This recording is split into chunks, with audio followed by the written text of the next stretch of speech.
Good morning and welcome to our second webinar on valuation in the moving and storage industry.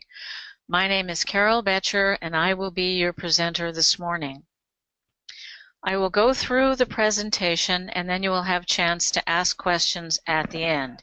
We don't have two-way audio available, but you will be able to enter questions in the box on the screen as we go along. I will answer as many questions as we have time for. Take a look at the current slide to see for the instructions on how to input questions. I have been dealing with insurance for movers and valuation issues for quite a long time. I have published the Mover's Guide to Valuation, which reviews the valuation rules found in the state, interstate, and military moving tariffs. This webinar, however, will limit our discussion to some specific topics: what to charge for valuation, how to explain valuation, and how insurance and valuation work together. First, how to determine what you charge for valuation. It is essential that you review and understand your specific tariff provisions. Many tariffs specify what you should charge for valuation. Some tariffs contain actual fixed charges. Some contain minimum charges for the different types of valuation. Some contain maximum charges, and some contain a range of rates or charges. If there are no tariff provisions governing your specific operation, follow these simple principles. First, there should be a charge built into your basic moving rate that includes even the basic 60 cents per pound level of protection. Just like you factor in labor, fuel, truck maintenance, and so forth, you will need to factor in the cost of claims. After all, there will be claims even at this low 60 cents per pound, so there should be some sort of offsetting charge to contemplate this. Next, decide what declared value options you will offer: depreciated value or replacement cost protection, or both. Remember that the current interstate rules only call for the two options, 60 cents per pound or full value protection, replacement cost. Also remember that your employees will need to explain your options, so don't get too complicated. Next, decide how you will calculate the extra cost for valuation. This can be a charge based on the actual declared value, a flat charge for a certain level of protection, or just a flat charge to include the protection, a higher hourly rate to include full value protection, or you can decide not to charge anything for valuation. It is simply included in your moving charge. Let's look at some examples within these four general categories. First, the most common method found in many tariffs is to charge per $100 or per $1,000 of declared value. For example, $4.50 per 1,000 or 45 cents per 100 of declared value. Either method gets you to the same charge. If you offer both depreciated and full value protection, you should have a different charge for each of these options. Second, based on your average customer, just offer a flat charge similar to what is shown on the chart on the screen. Or even charge a flat charge that is not connected with a declared value. For example, a flat charge of $350 for full value protection up to $50,000. The limit is not higher than your cargo insurance limit. The flat charge method is probably the simplest way to offer valuation protection. Third, if you currently charge $75 an hour for 3 men in a truck, you could charge $82.50 per hour to include full value protection up to a maximum of $50,000. Again, assuming that your per shipment cargo coverage limit is $50,000 or higher, and also assuming that this change doesn't need to be filed with your regulator. Fourth, if you're moving environment is highly competitive, you could include valuation protection in your basic moving rate. If you must choose this option, however, I would recommend that this option have at least a $100 deductible. Okay, let's talk about deductibles. Everyone's personal insurance has deductibles, so your customers should be familiar with the concept.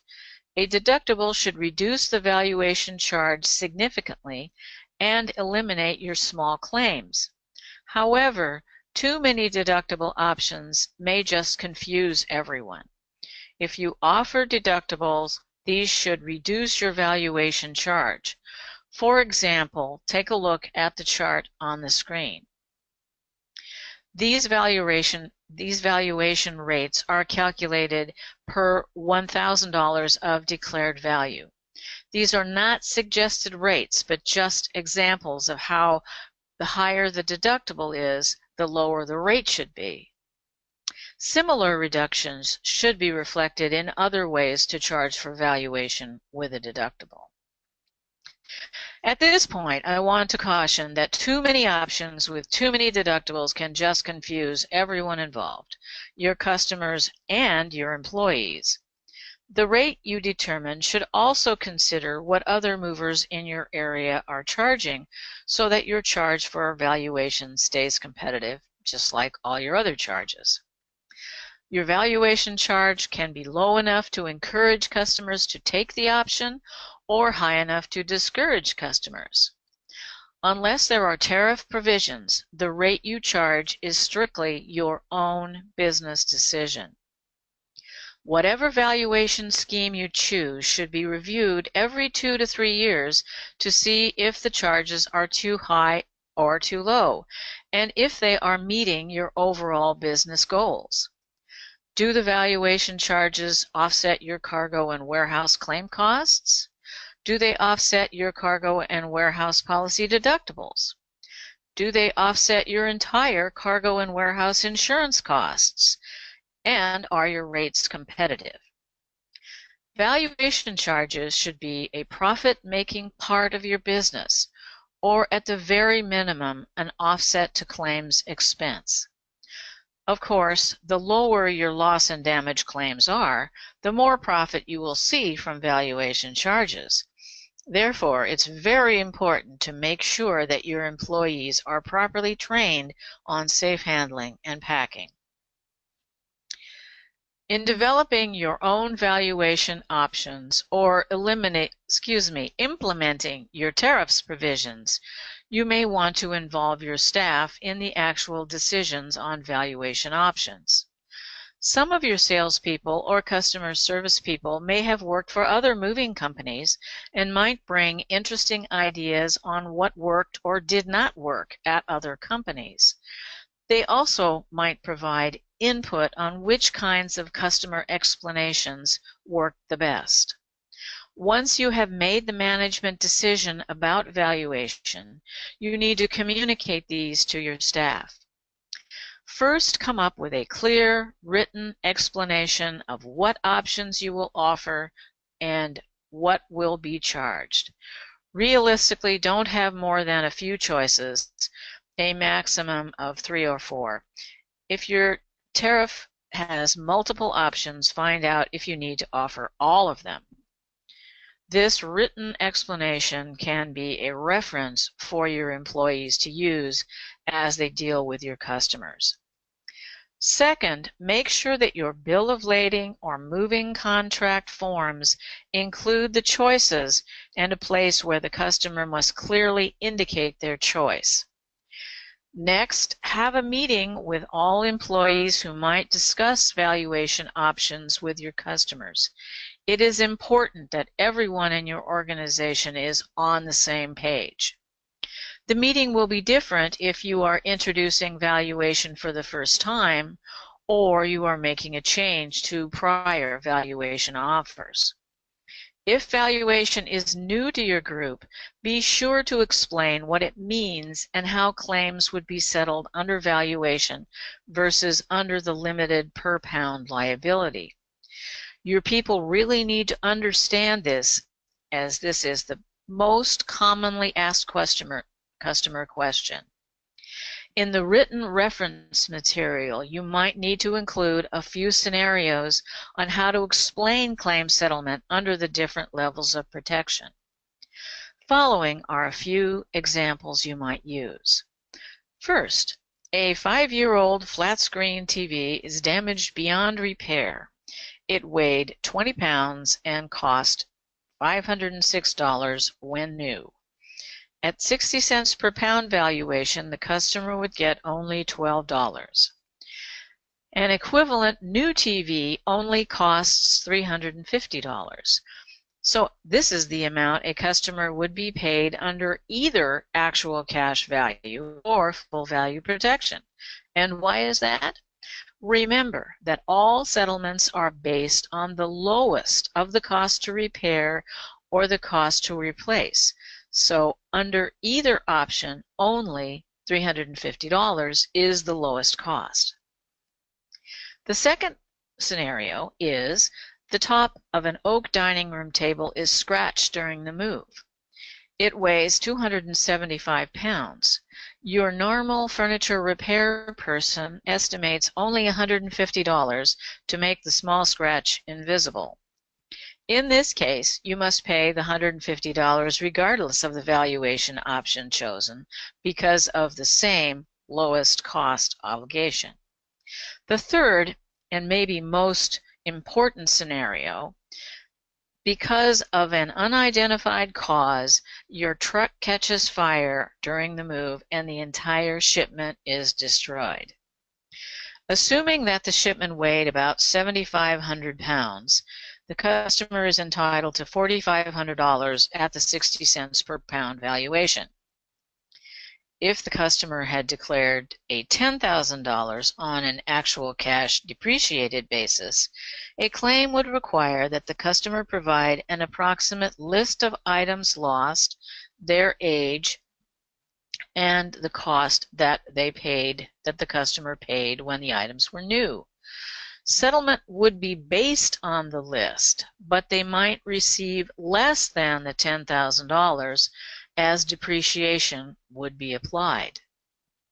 If the customer had declared a $10,000 value on a replacement cost basis, they would receive $10,000 as the amount necessary to replace 7,500 pounds of household goods is likely much higher than this.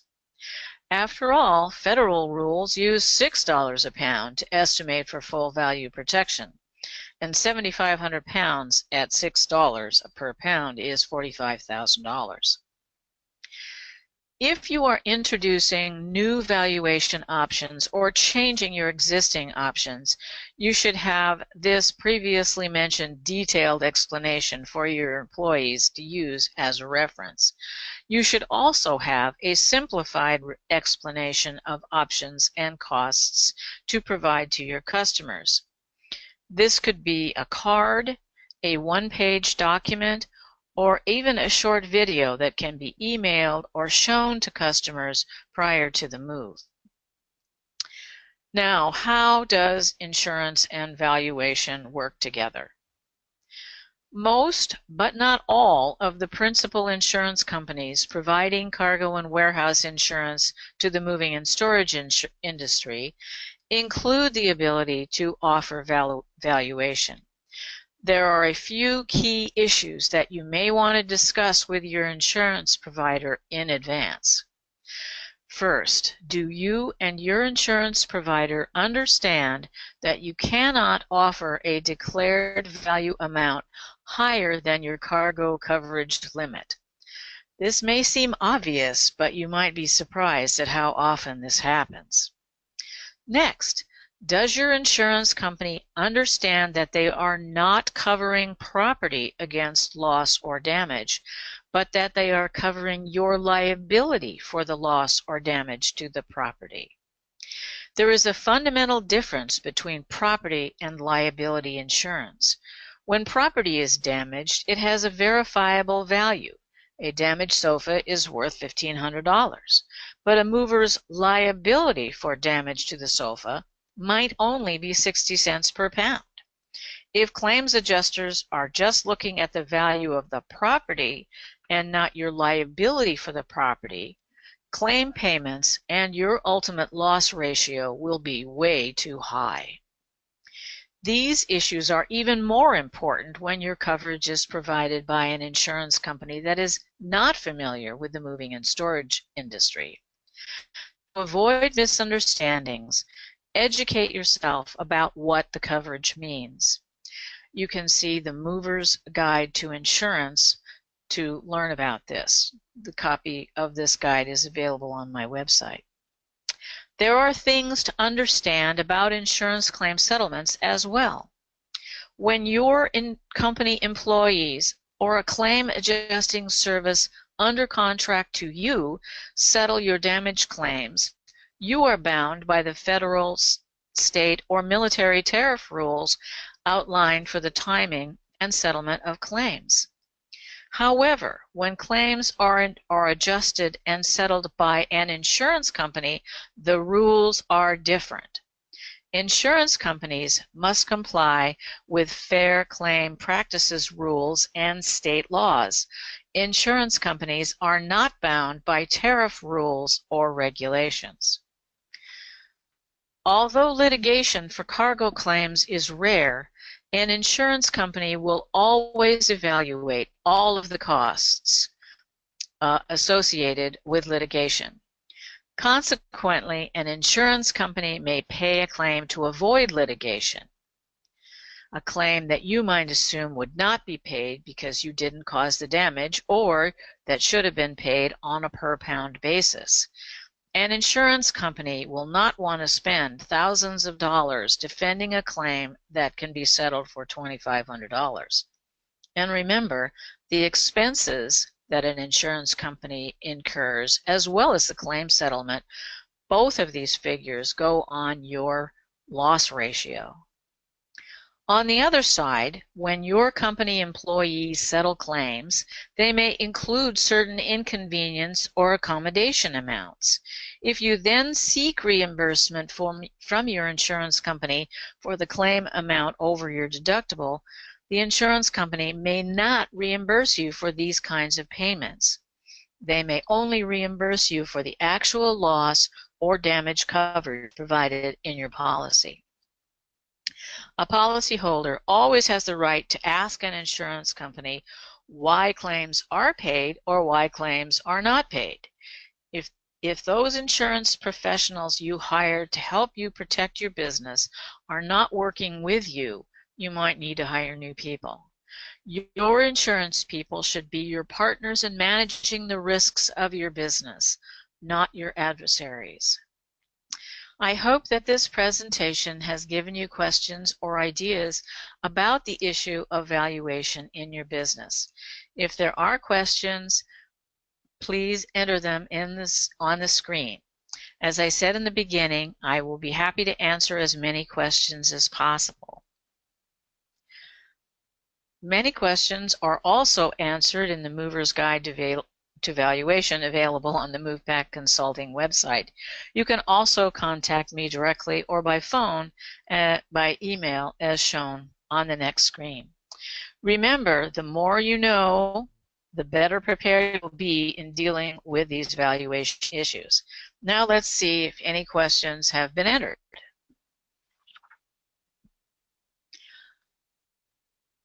I'm not seeing any questions entered on the screen. I know this is a complicated process and complicated issues. So if you think of them later, you can always email me your questions. I want to thank you for listening to today's presentation. The next Mover's Choice webinar is shown on the screen, Operational Excellence in Shipment Accounting. It will be held on May 25th. I thank you again for listening to the Mover's Guide to Valuation. Thank you.